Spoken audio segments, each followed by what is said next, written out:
Good afternoon, traders. This is Christian from It's Traffic and Trade Group, and this is your end of day market recap for Tuesday, February 4th.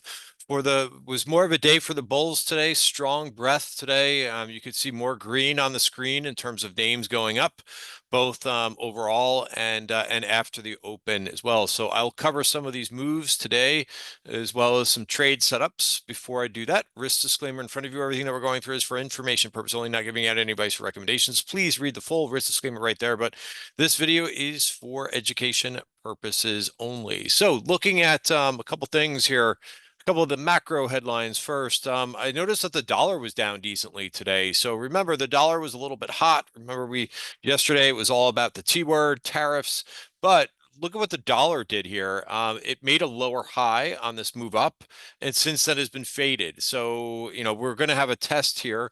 Also, if we want to look at this in terms of what the dollar index is, rather than just that UUP ETF, you can take a look here as well, which also might help. Again, so starting with the macro here, because the dollar has a lot of implications, right back into that 50-day moving average. So there's your lower high for the dollar, and let's see what it does around the 50-day moving average. I think that would be very very good for confirmation purposes if the dollar continues to go lower. And again, price rules rather than, again, we're dealing with a lot of headlines right now. So what you want to be watching, in my opinion, is what the price is doing, what things are doing in terms of what the dollar is doing, what bonds are doing, and of course, what we're seeing in terms of the price action in the equities. Speaking of which, let's get to those equities, and then we'll come back and we'll look at some of the sectors. But around and round we go here, exploring a range, and I think that's the main theme, I would say, of the day, and for a while now at this point, it's just home on a range. We are range bound. We're inside the value area for the month, right? This value area, once again, is based on all of the activity from January. So all the volume, all the price activity, and covering time. And then just also looking at the moving averages, price is back above its 50-day moving average, 20-day moving average, but not yet the 5-period moving average. So again, no breakdown. Dips are being bought and also rips are being sold right now. So a little bit of a consolidation, but we are moving in the right direction after a day like today. Also note, when we look at this 1-hour chart and the value area for the week, which again is based on all of last week's activity, we're almost right in the middle of that. So, I mean, this is a lot of rangeness right now going on right now.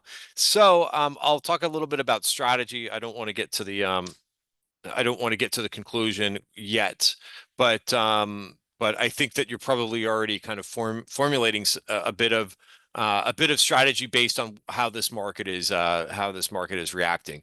Here's the Qs, which are also inside the value area for the month, very close to that resistance 525.96, also just slightly above these moving averages. I'm also going to bring up here the 1-hour chart, and because I tweeted this out just right before the close, before Google reported, and I said, hey, we've rallied right up into resistance.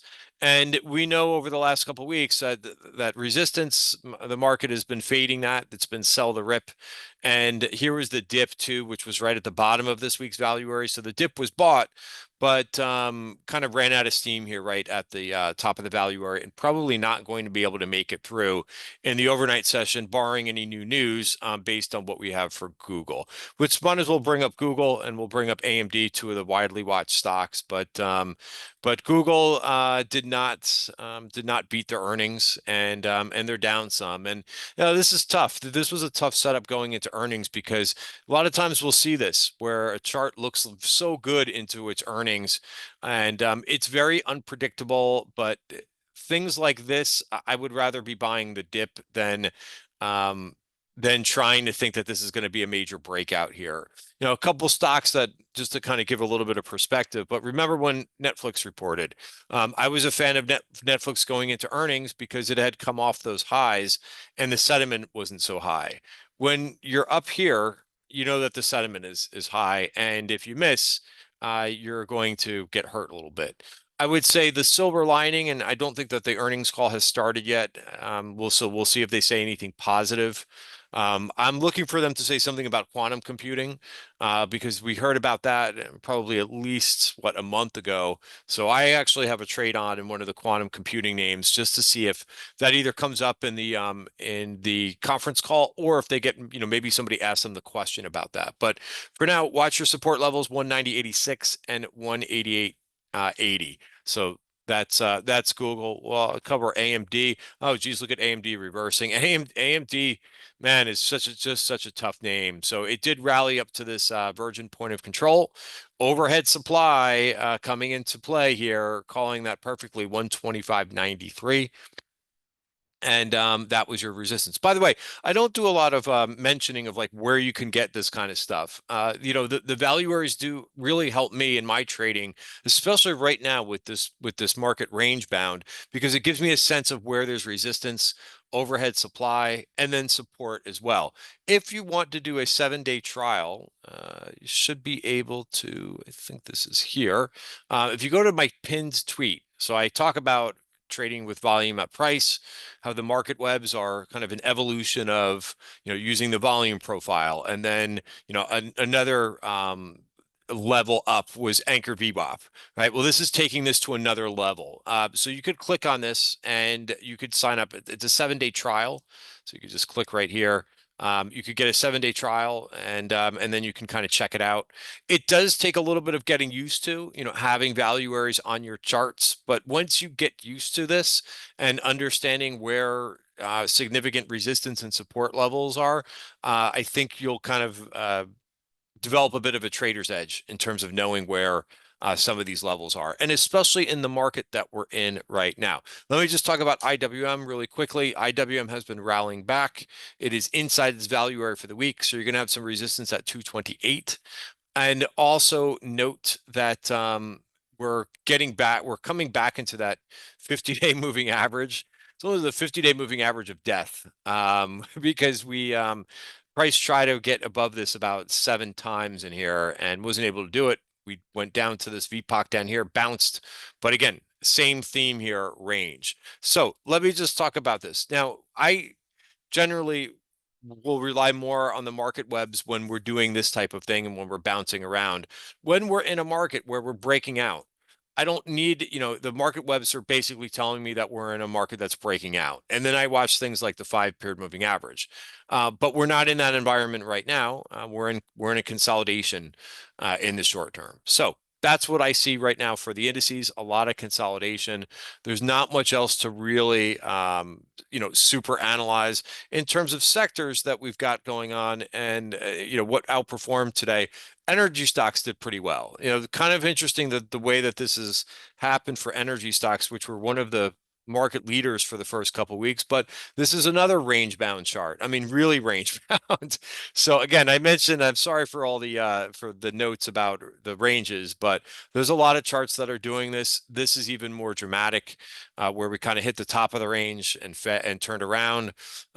We went all the way to the middle of December, and then here was the nice move. But again, the valuer is telling you exactly where there was resistance. And we did this with oil a couple of weeks too. You haven't really seen me bring up a chart of oil because I know that we stalled right at the top of the value area. So it's not to say we have a breakdown either. It's just sideways. All right. So that's what crude is doing too. So there's a lot of these things. Now, there are some bright spots, and there are some things that are acting really well. Cyber stocks, I thought, did pretty well today. So if we look at CrowdStrike, right, this was a name, remember, last week. Last week, this had a real nice move. Then it had basically 4 inside days. So nice move. Still has not taken out this, but that I think still very nice move from where we were yesterday. And I think the trend looks pretty good here in CrowdStrike. CLS, this was a name in the Substack that I mentioned yesterday. I mean, this is one of your market leaders and momentum with this name. So a little bit of a dip yesterday, but the dip got bought and new closing high for CLS. Stock is up 9% today. So very strong. Again, where can you find Substack? So I'm mentioning a couple things where you can kind of get some more resources in today's video, but you could go to ttgtrading.substack.com. You can sign up for free, take a look at that. And then, of course, if you want information on my trading positions as well as trade ideas, which I probably put out about 3 different trade ideas a day in the midday note, different charts, and CLS was one of those ideas from yesterday. A couple other areas that I wanted to cover. Speaking of energy, I do like this. This is a name that I think I have on the watch list. Let me just double check for this week.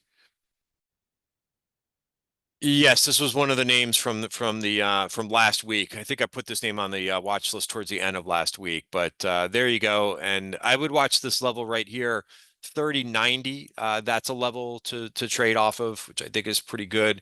A couple other names that I'm watching. We watched yesterday Costco, which had another strong day today, by the way, out to new highs. I feel I'm usually so on top of Costco and buy dips in Costco. I didn't do it this time around. I didn't like this move down below the 50-day moving average. It was a little bit deeper than the last time it went, so I kind of took it away from my screens. Now I still have a long-term holding and it's in the TTG trend portfolio, but I haven't been trading it as much. But Walmart also made a new high today. Also, I like this BJ Wholesalers. It's a neglected name in the space, but again, look at where there's some strength in this market. And then another one too that I like, and this is also in the TTG trend portfolio, is Sprouts Farmers Market. Full disclosure, I also have Google in the TTG trend portfolio, so I may have to take Google out. That's fine. I think that there's plenty of other names to kind of add in here, but yeah, tricky to see this happen. And don't forget, we're going to have Amazon, which looks very similar, not exactly the same, but very similar. I don't know if this one's coming down a little bit, but probably want to see Amazon come down a little bit into its earnings report.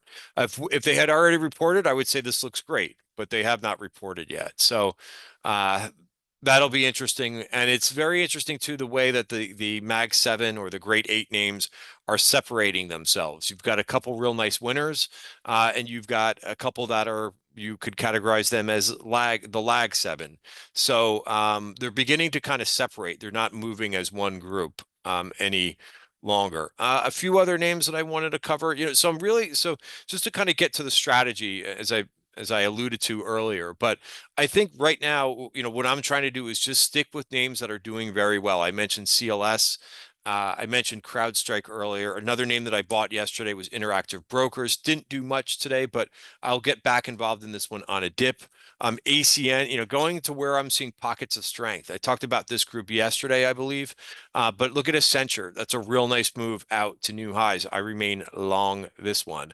Another one that I'm watching too is Shopify. Shopify has been pretty quiet. It made this nice move up on earnings, kind of explored the range. Let's see if this thing can break out. Now it's got earnings coming up, but I would like to see this thing punch out a little bit and maybe run into its earnings reports. What else am I watching? Palantir, of course. We could watch how this thing closed.